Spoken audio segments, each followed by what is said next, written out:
you have hundreds or thousands of attendees at these summits, and I'm sure you go back to them and get feedback and talk to people who have been through it. What's a big win that you can recall of like how much were you able to take somebody through what they've learned from where they are to somewhere amazing, just based on the things that they learned in the Book More Wedding Summit? There was one planner in particular who was inspired to change her entire business model. Basically, she had built a business that she loved for a while, but after a certain point, it was like, I don't know. I feel like I'm just doing this. I don't really love doing it anymore.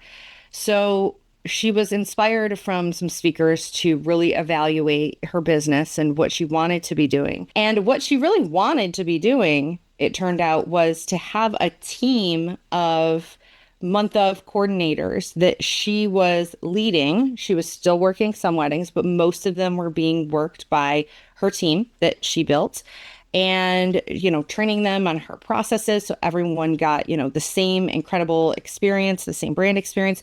And she got to be more in the CEO seat where she was running the business and focusing on growth.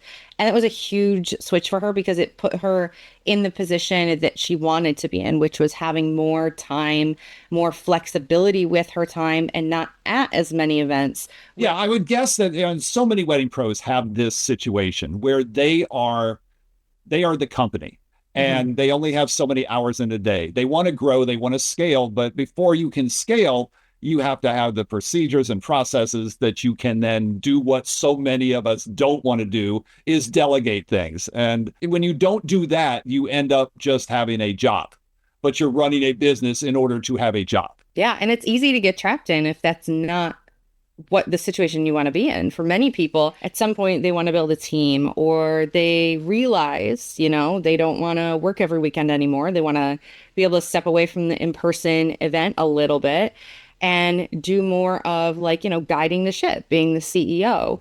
But you're right, you can't do that unless you put those things in place. And she just put her head down and did it. And I mean, I heard from her like, this was not long after a summit. This was like maybe 2 to 3 months, and she had completely changed her business.